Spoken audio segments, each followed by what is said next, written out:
High, this is Sumana. আজকে আমি আপনাদেরকে বলতে চলেছি অ্যাবাউট কন্ডিকথিস আর অস্টিকথিসের মধ্যে ডিফারেন্স কী সেটা। প্রথমেই চলে আসি, যারা কন্ডিকথিস হবে তারা মেরিন হবে, এক্সক্লুসিভলি মেরিন, মানে তারা একদম সামুদ্রিক হবেই হবে, সমুদ্র ছাড়া আর কোথাও পাওয়া যাবে না, ফ্রেশ ওয়াটারে পাওয়া যাবে না।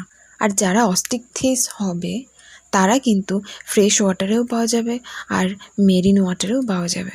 আর প্রথমেই বলে রাখি উদাহরণ, তো উদাহরণ বলে রাখলে সেই হিসেবে ম্যাচ করে আমাদের প্রত্যেকটা ডিফারেন্স বুঝতে আরও সুবিধা হবে। কন্ডিকথিসের উদাহরণ শার্ক, আর অস্টিকথিসের উদাহরণ রুই, কাতলা, আমরা যেগুলো খেয়ে থাকি।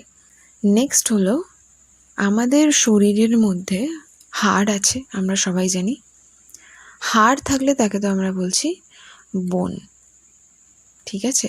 কিন্তু আমাদের কানে বা নাকের ডগার হাড় কিন্তু অতটাও মজবুত নয়, সেটাকে আমরা কিন্তু পুরোপুরি বোন বলি না বা হাড় বলি না, তাকে আমরা আলাদা নাম দিয়েছি কার্টিলেজ। তো কিছু কিছু ফিশের মধ্যে আমরা কিন্তু এরকম কার্টিলেজিনাস এন্ডোস্কেলিটন দেখতে পাই। ওদের এন্ডোস্কেলিটন কিন্তু হাড় দিয়ে হয় না, যেরকম শার্ক। আর কি কিছু কিছু মাছ যেরকম রুই, কাতলা, তাদের কিন্তু হাড় থাকে, আমাদের হাড় ছাড়িয়ে আমরা কিন্তু খাই। ওকে। আর কি mouth is on ventral side, কাদের? কন্ডিকথিস যারা। ভেন্ট্রাল সাইড মানে এই যদি এদের বডি স্ট্রাকচার হয়, এদের মুখটা কিন্তু ঠিক এই নিচের দিকটা করে থাকবে। ওকে, তো তাকে আমরা বলছি ভেন্ট্রাল সাইড বা অঙ্কীয় দেশ বাংলায় যদি আমরা বলি। ডরসাল কিন্তু এর উপরের দিকটা, বা পৃষ্ঠদেশকে আমরা ডরসাল বলি, পিঠের দিক। ভেন্ট্রাল সাইডে এদের মুখ থাকবে। আর অস্টিকথিসদের কি হয়ে থাকে, এদের কিন্তু মাউথটা একদম সামনাসামনি থাকে, ডরসালেও নয় আর ভেন্ট্রালেও নয়, এরকম হবে। ওকে,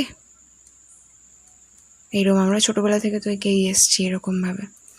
নেক্সট কি, টেল হেটারো সার্কেল, মানে কি এদের লেজটার কিন্তু দুটো ভাগে ভাগ ঠিকই, কিন্তু সেই দুটো ভাগ কিন্তু সমান নয়, একটা বড় আর একটা ছোট।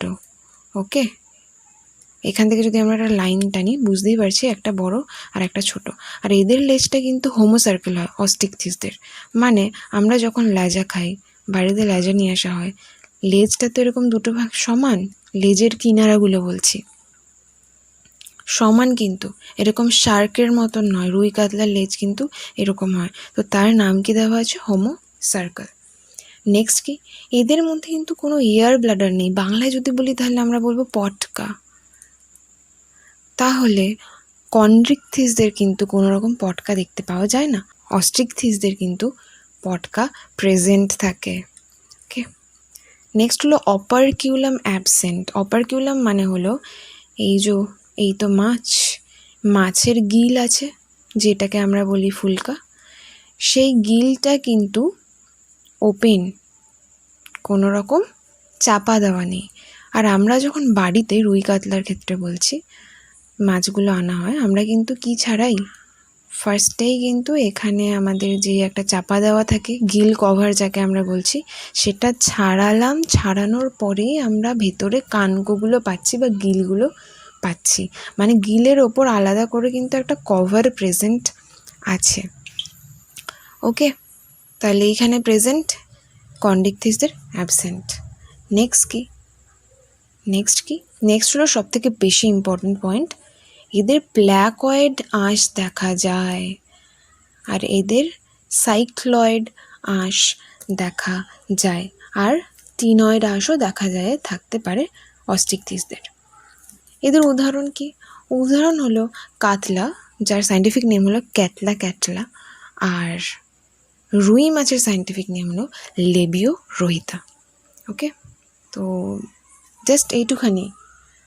যদি ভালো লেগে থাকে ভিডিওটি তো প্লিজ লাইক করবেন, শেয়ার করবেন, আর এখনও যদি সাবস্ক্রাইব না করে থাকেন তো প্লিজ সাবস্ক্রাইব করে দিন, কারণ অনেক দরকারি বা জানার ভিডিও তো আসতেই থাকে এই চ্যানেলটিতে।